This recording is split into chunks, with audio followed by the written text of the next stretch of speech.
Channel lux physics. Guys, exam आ रहा है, पढ़ना है, कुछ समझ में नहीं आ रहा है, कैसे पढ़े, कहाँ पढ़े, तो टेंशन क्यों ले रहे हो? आपके साथ लक्स फिजिक्स है ना, तो चलो पढ़ते हैं कुछ नया। आज हम इस वीडियो में पढ़ेंगे हेलियम नियॉन लेजर के बारे में।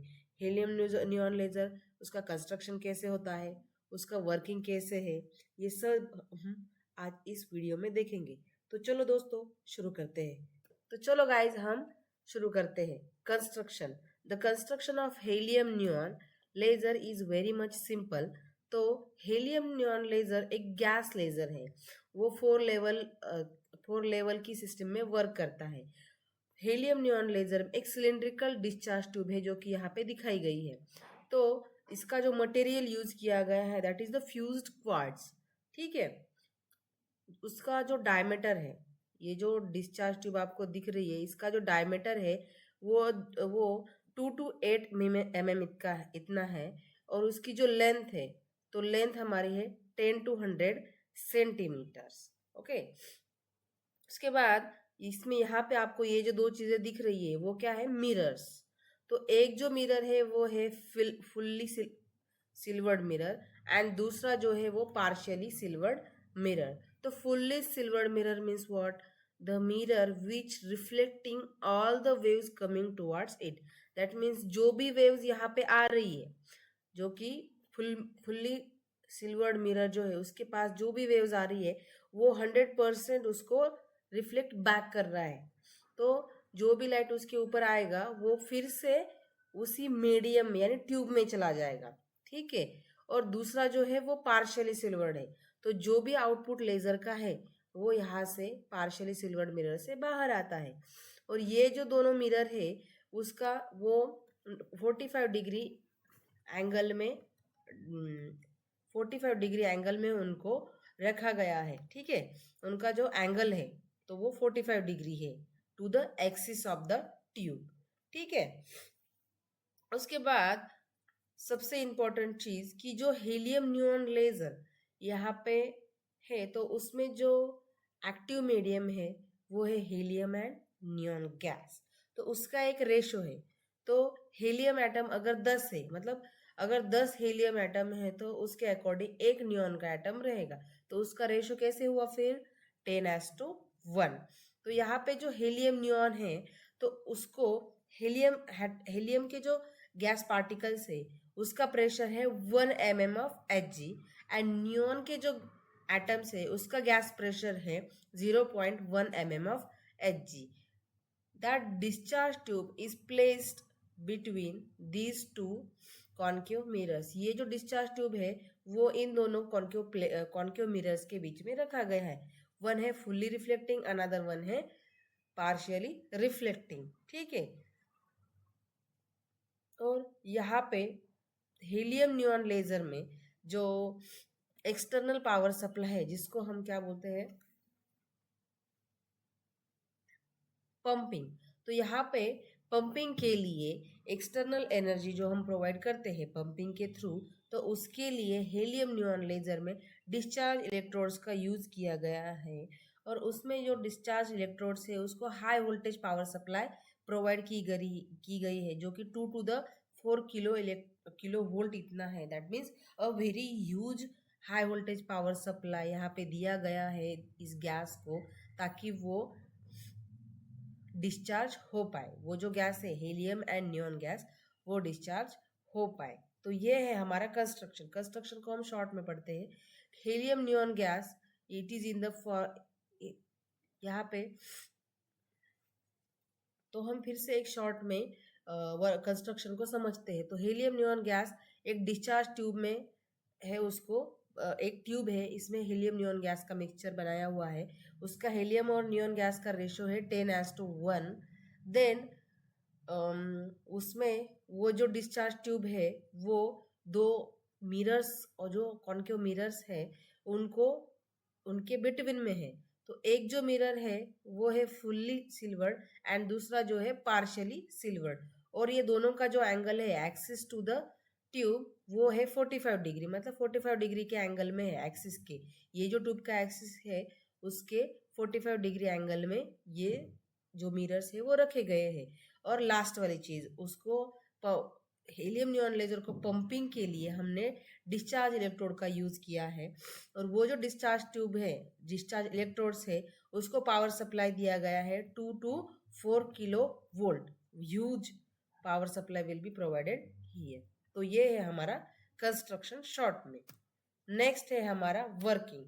व्हेन, अभी कंस्ट्रक्शन तो हो गया, हमने वहां पे पढ़ा है कि हाई पावर सप्लाई प्रोवाइड किया गया है। जब भी वो पावर सप्लाई ऑन करते हैं तो उस टाइम पे हीलियम एंड नियॉन एटम्स में डिस्चार्ज पास होता है। ठीक है, तो डिस्चार्ज पास होने के बाद इलेक्ट्रॉन्स जो होते हैं वो एक्सेलरेट करते हैं in between the tubes. So and in that case helium atoms collide with each other.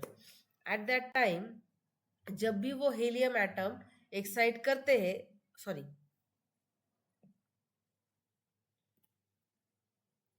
Okay guys, हमने अभी कंस्ट्रक्शन पढ़ा है, कंस्ट्रक्शन के थ्रू ही हम वर्किंग को पढ़ेंगे। जब भी हमने पढ़ा था कि हीलियम नियॉन लेजर को हाई वोल्टेज प्रोवाइड किया गया है, जब भी वो हाई वोल्टेज का स्विच ऑन होता है उस टाइम पे हीलियम और नियॉन गैस मिक्सचर में डिस्चार्ज पास होता है। जब भी वो डिस्चार्ज पास होता है उस टाइम पे जो हीलियम एटम्स होते हैं वो एक दूसरे के ऊपर कोलाइड होना शुरू कर देते हैं। और जब वो कोलाइड होते हैं तो उस टाइम पे उसका जो एनर्जी लेवल है, मतलब उसकी जो एनर्जी है वो बढ़ जाती है। जब उसकी एनर्जी बढ़ जाती है तो वो ग्राउंड स्टेट से एक्साइटेड स्टेट E1 और E2 में चला जाता है। मतलब जो भी एटम्स है हीलियम एटम जो ग्राउंड स्टेट में थे, जब उसको डिस्चार्ज पास किया जाता है तो वो ग्राउंड स्टेट E0 से E1 और E2 में एनर्जी एब्सॉर्ब करके एक्साइटेड स्टेट में चले जाते हैं। ठीक है, और उसके बाद क्या होता है फिर, जब भी यहाँ पे देखो ये हीलियम एटम का एनर्जी लेवल डायग्राम है और ये नियॉन एटम का एनर्जी लेवल डायग्राम है। जब भी वो हीलियम एटम एक्साइटेड स्टेट में जाता है तो यहाँ पे जो E2 स्टेट है और नियॉन की जो F5 स्टेट है, तो वो दोनों की एनर्जी एग्जैक्टली इक्वल है। तो रेजोनेंस की वजह से यहाँ पे क्या होता है कि हीलियम एटम अपनी सारी की सारी एनर्जी जो है वो नियॉन एटम को ट्रांसफर कर देता है और वो ग्राउंड स्टेट में चला जाता है। अभी नियॉन एटम एनर्जी लेके कहाँ पे गया, F5 में, तो उसको भी डिस्चार्ज होना है। ठीक है, तो पॉपुलेशन एक और चीज है कि पॉपुलेशन इन्वर्जन में हमको एक्वायर करना है। तो पहले जो F5 है, F5 से एटम ट्रांसमिट होता है फ्रॉम F5 टू F4।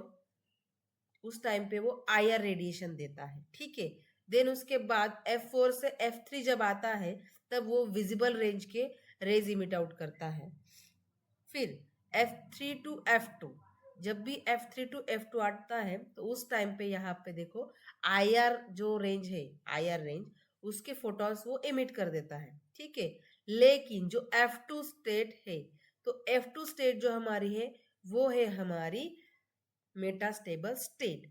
तो जब भी यहाँ पे मेटास्टेबल स्टेट को डिफाइन करते हैं तो मेटास्टेबल स्टेट क्या है कि ऐसी स्टेट जहाँ पे एटम ज्यादा देर के लिए रुकता है।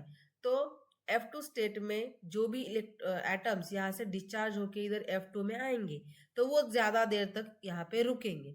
तो इस केस में ये हो गई higher energy level F2 and F1 हो गई लोअर एनर्जी लेवल। ठीक है, तो F2 में जब एटम्स आएंगे तो वहां पे उसका नंबर इंक्रीज हो जाएगा। और हमें पता है जब भी पॉपुलेशन इन्वर्जन कंडीशन आती है तब भी लेजर लाइट एमिट होता है। तो इस केस में जब भी F2 में ज्यादा इलेक्ट्रॉन एक्वायर होते हैं तो ग्राउंड स्टेट में, और ग्राउंड स्टेट नहीं बोल सकते इधर, लोअर एनर्जी लेवल में नंबर ऑफ एटम्स लेस होते हैं। तो यहाँ पे हायर एटम्स हो गए और यहाँ पे F1 में लोअर नंबर ऑफ एटम्स हो गए। तो यहाँ पे पॉपुलेशन इन्वर्जन के कंडीशन एक्वायर हो जाती है। ठीक है, तो जब भी पॉपुलेशन इन्वर्जन की कंडीशन एक्वायर होती है तो उस टाइम पे क्या होता है, लेजर लाइट एमिट आउट होता है।